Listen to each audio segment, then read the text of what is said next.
Hello everyone, so I welcome you all to the logical computers. तो आज के इस वीडियो में हम ये अपडेट लेकर के आए हैं कि जो UP triple S C VDO का एग्जाम हुआ था, तो उसकी जो पहले आंसर की आई थी उसमें काफ़ी ज़्यादा आपको पता है कि क्वेश्चंस गलत थे।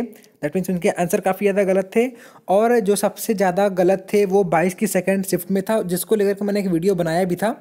और अगर आपने उस वीडियो को देख करके ऑब्जेक्शन किया होगा तो एटलीस्ट आपके 5 से 6 क्वेश्चन सही हुए होंगे। और अब मैंने 5 से 6 क्वेश्चन का ही अपडेट दिया था। और अभी भी शायद एक दो क्वेश्चन आपको ऐसे होंगे जिनका आंसर नहीं चेंज हुआ है और आपको लग रहा है कि गलत है, तो उसको लेकर के क्या हो सकता है क्या नहीं हो सकता है, इन सब बातों को हम इस वीडियो में डिस्कस करेंगे। लेकिन उससे पहले अगर अभी तक आप चैनल पे न्यू है तो चैनल को कर लेना सब्सक्राइब, वीडियो को कर देना लाइक।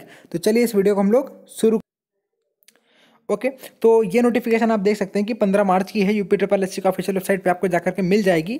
तो साफ साफ इसमें बोला गया है कि जो पुरानी आपकी जो आंसर की थी 24/12 को, जो कि अपलोड करी गई थी, तो उसमें कुछ गलतियां थी, तो जिनको सही करते हुए हर शिफ्ट में बताया गया कि किस शिफ्ट में कितने क्वेश्चन आपके चेंज हुए हैं। ठीक है, तो देखिए अगर हम बात करते हैं इस शिफ्ट में, तो जो सबसे पहली शिफ्ट थी आपकी 23 तारीख, सॉरी हाँ 22/12 की। ठीक है, तो 22/12 की जो फर्स्ट शिफ्ट थी तो उसमें कोई भी चेंज नहीं किया गया है, कोई भी आपत्तियां वैध नहीं पाई गई। दैट मीन्स जो 22 तारीख का फर्स्ट शिफ्ट था उसमें कोई भी आपकी शिफ्ट ऐसी नहीं थी, या फिर कोई भी आपका ऐसा पेपर नहीं था जिसके आंसर की गलत थी। दैट मीन्स 22 के फर्स्ट में कोई भी आंसर गलत नहीं था।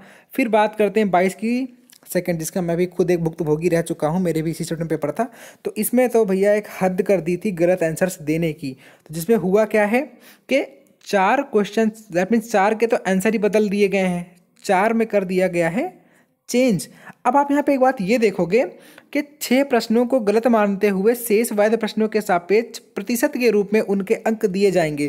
तो ये प्रतिशत का सिस्टम क्या है आप ये समझ लो। जैसे फॉर एग्जांपल मैं लेता हूँ कि आपके देखिए जो आपके ये जो 6 प्रश्न हैं इनको छोड़ करके, ठीक है, मतलब आप जब अटेम्प्ट देखोगे तो उन अटेम्प्ट में इन 6 प्रश्नों को काउंट नहीं करोगे। ठीक है, ऐसे मानो कि अगर आपने 126 क्वेश्चन किए, ठीक है, फॉर एग्जांपल बता रहा हूँ, मान लो आपने 126 क्वेश्चन किए थे और उसमें से 6 प्रश्न यही थे, तो अब आपके लीगल अटेम्प्ट क्वेश्चन कितने बचे हैं?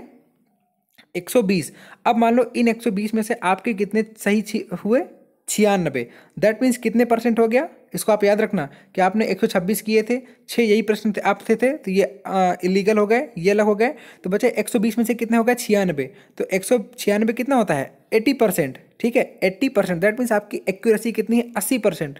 तो इसमें जो आपके 6 प्रश्न जो गलत दिए हैं, तो इसमें आपको पूरे 6 नहीं मिलेंगे। 6 का 80% कितना होता है? 4.8। तो दैट मीन्स आपका 96 ये था और 4.8 और मिलेगा, तो आपका कुल मार्क्स कितना हो गया? 100.8। तो ये हो गई प्रतिशत की बात। जितने प्रतिशत आपकी एक्यूरेसी होगी उतने ही प्रतिशत आपको गलत प्रश्नों का हिस्सा मिलेगा।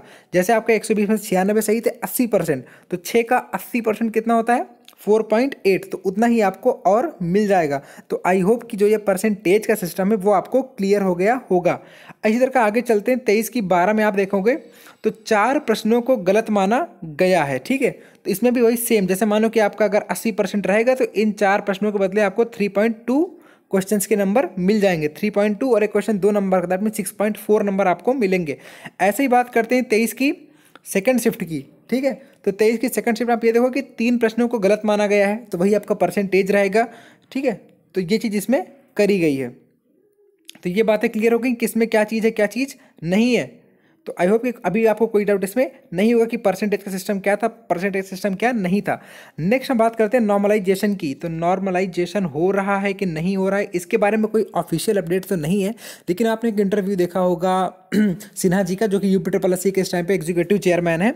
तो उन्होंने साफ साफ बोला था कि आयोग इस बात को डिस्कस कर रहा है, क्योंकि आपको पता है कि एक से ज़्यादा शिफ्ट में हुआ है और सबको पता है कि जो सबसे ज़्यादा टफ शिफ्ट थी, देखो मैं किसी को कोई फेवर नहीं करूँगा, फिर अपनी शिफ्ट का नहीं बोलूँगा, लेकिन जो पब्लिक डोमेन में बातें हैं उसमें एक ये है कि 23 की सेकंड शिफ्ट सबसे टफ थी। देखो मैंने पेपर भी नहीं देखा इसका, लेकिन मैंने सुना है, कमेंट सेक्शन में मैंने काफ़ी देखा है।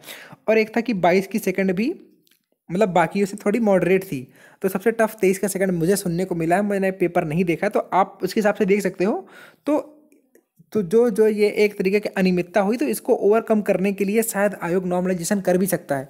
और अगर नॉर्मलाइजेशन करेगा तो फार्मूला कौन सा यूज होगा? देखो, आपको पता है कि 90% जगहों पर जो रेलवे का नॉर्मलाइजेशन का फार्मूला है वही एसएससी ने भी एक तरीके से अडॉप्ट कर लिया है, तो वही फार्मूला आपको यहाँ पे देखने को मिलेगा। तो इसके हिसाब से आपके मार्क्स घट या फिर बढ़ सकते हैं, लेकिन अभी उसकी कोई ऑफिशियल अपडेट नहीं है, तो आप उसके भरोसे नहीं रह सकते हो, ठीक है।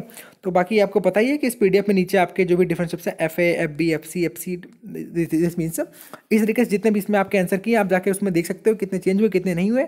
और हाँ, आपका जो स्कोर है वो जल्दी से कमेंट सेक्शन में जाके जरूर कमेंट करो, जिससे हम एक नई कट ऑफ की वीडियो बना सके, ठीक है। तो till then bye bye and God bless you all.